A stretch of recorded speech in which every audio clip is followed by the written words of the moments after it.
Za one koji se ne pokaju neće biti ni Božje ni ljudske milosti. Srpski neprijatelji bit će iskorenjeni i kažnjeni, i ubi pedera, i zakolji Šiptara, i nož žica Srebrenica, a Ratko Mladić bit će na čelu Vojske Srbije.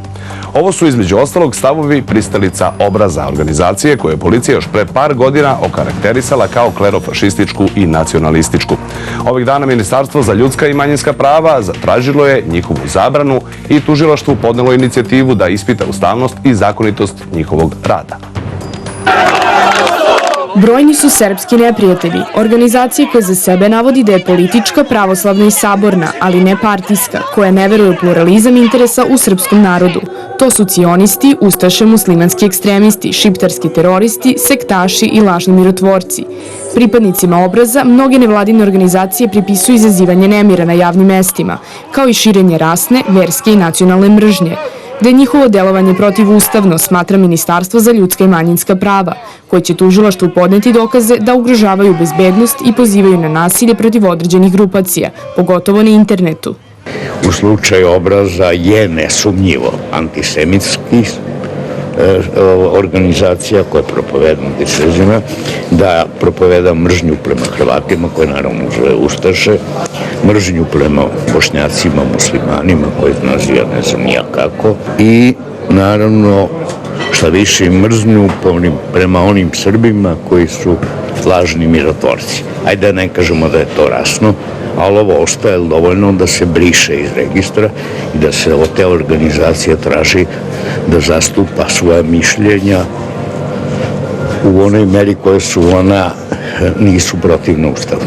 Zabranu Obraza, koji je policija označila kao klerofašističku organizaciju, tražile su i brojne nevladine organizacije, koje tu organizaciju optužuju za razne incidente.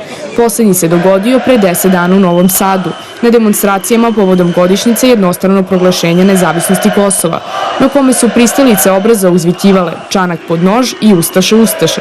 Već nekoliko godina, pored Obraza, u Srbiji neometano deluje još nekoliko desničarskih organizacija. Pred Ustavnim sudom već se nalazi zahtev za zabranu neonacističke organizacije Nacionalni stroj. To je ujedno i jedina ekstremistička organizacija protiv čijih pripadnika postoji sudska presuda zbog upada na jednu antifašističku tribinu i fizičkog nasrtaja na učesnike. Vidjeli ste temu kojom ćemo se baviti u današnjem stanju nacija. Agencija Strategic Marketing će ispitati šta građani misle o sljedećem pitanju. Da li bi trebalo zabraniti rad organizacije Obraz? A od vas, dragi gledalci, tražimo tačan odgovor na pitanje. Koliko procenata građana Srbije smatra da bi trebalo zabraniti rad organizacije Obraz? Već od ovog trenutka možete glasati slanjem SMS-a na broj 5656. U tekstualnu poruku ukucajte SN, razmak i broj procenta. Ukoliko vaš procenat sadrži decimalu, brojeve odvojite zapetom i SMS pošaljite na broj 5656.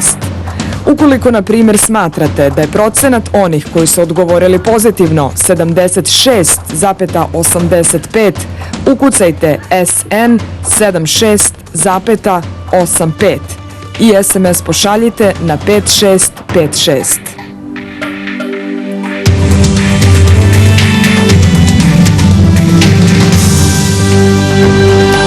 A u ovoj vrućoj temi večeras razgovaramo sa državnim sekretarom Ministarstva za ljudska i manjinska prava Markom Karadžićem i glavnim sekretarom organizacije Obraz Mladenom Obradovićem. Dobro večer, dobrodošli. Gospodine Karadžiću, zbog čega je Ministarstvo za ljudska i manjinska prava odlučilo da pokrene inicijativu za zabranu Obraza? Dobro večer, prvenstveno. Hvala na pozivu. Želeo bih da kažem da je meni strašno da u 21. veku ja moram da sedim pored predstavnika organizacije Obraz. Ali složit ćete se da je načelo, jedno od načela naše profesije, da ako pričamo već o tome da li treba zabraniti rad Obraza, da je onda samo sekund da vam kažem, u 21. veku ne treba razgovarati da li Jevreje, Rome, homoseksualce treba spaliti i istrebiti. O tome ja mislim da smo dosta naučili iz prošlosti i mislim da na ovaj način ne želim da dajem legitimitet organizaciji koja radi u suprotnosti sa Ustavom i važećim zakonima ove države. Ali već kada smo ovde, moramo da kažemo da znači agresivni nacionalizam, poziv na istrebljenje određenih grupacija u Srbiji, izazivanje diskriminacije i poziv na nasilje jeste u neskladu sa Ustavom, jeste u neskladu sa zakonom i moram da napomenem da je još 2005. godine Ministarstvo unutrašnjih poslova stavilo organizaciju Obraz na listu klerofašističkih organizacija i da jednostavno država kao što je ova u kojoj svaki pojedinac ima jednako pravo, mora da radi na tome da organizacije poput ovih budu zabranjene. Hoćete da kažete da obraz poziva na nasilje i nacionalnu mržnju, čime se otvoreno krše zakoni i ustav? Ja se nadam da i vi živite u Republici Srbiji, da ste dobro videli šta se dešavalo u prošlosti, da ste dobro videli web stranicu same organizacije Obraz, gde se jasno i na nedvosmislen način preti ljudima koji su drugačije veroispovesti, nacionalnosti i postavlja jedna grupa ljudi u superiorniji odnos u odnosu na drugi. Gospodine Obradoviću, da li zaista vaša organizacija poziva na nasilje i diskriminaciju, kao što kaže naš sagovornik iz Ministarstva za ljudska i manjinska prava? Meni ovde zaista neke stvari nisu jasne. Ja sam do sada imao prilike da upoznam mnoge Karadžiće. Svi su redom čestiti, iskreni Srbi, pravi patriote, čak mnogi među njima su istaknuti članovi, kao recimo sinovac Radovana Karadžića, Dragan. Ali još nijednog Karadžića nisam video da bude antisrbin. A vi čak i ličite na njih. A mi recite, molim vas, prvo koliko vas plaćaju. Zaista, to je za mene prvo i osnovno pitanje na koje bi trebalo odgovoriti. Znači, ovo je jasan dokaz da organizacija Obraz daje sebi za pravo da procenjuje ko je Srbin, ko je Karadžić i ko je po njihovim merilima zaslužen da bude građanin ove države. Gospodine Obradoviću, da se vratimo na temu, da li vaša organizacija poziva na nasilje i diskriminaciju? Šta pod tim podrazumevate? Pa načela koja vi koristite i imate na sajtu, i ovo što kaže gospodin Karadžić, imate i poruku iz vaših programskih načela da će oni koji vi doživljavate kao navodne srpske neprijatelje biti iskorenjeni i kažnjeni. Zar to nisu otvorene pretnje ubistvom i pozivi na linč? Pa pre svega nisu to oni koje mi doživljamo kao srpske neprijatelje, jer vrlo dobro znate da recimo ustaše ili šiptarski teroristi su apsolutno srpski neprijatelji. Da su to uslovno rečeno ljudi, dakle samo stvorovi ljudskom obličju koji su kroz ne godine, nego vekove klali, ubijali, spaljivali Srbe, srpske majke, srpsku decu, srpsku siročad. I znamo vrlo dobro šta su nam napravili. Mi nismo zaboravili Jasenovac, nismo zaboravili Klečku, nismo zaboravili progone i stradanja Srba recimo 17. marta 2004. godine, nismo zaboravili sve ono što se događa i dan danas. Ali vi mislite da ste vi ti koji treba da dele pravdu? Mi mislimo da srpski narod konačno treba da uzme pravdu u svoje ruke zato što su već godinama ovde na vlasti oni koji dele pravdu u ime naših neprijatelja sa zapada pre svega. Dakle, ova vlast koja se otvorena... Ali postoje sudovi koji se time bave. Molim vas, koji sudovi? Pa pogledajte recimo slučaj, evo juče ste mogli da vidite i danas u novinama, da je sud poništio presudu onim monstrumima koji su zlostavljali i mučki ubili malu Katarinu, devojčicu od 3 godine.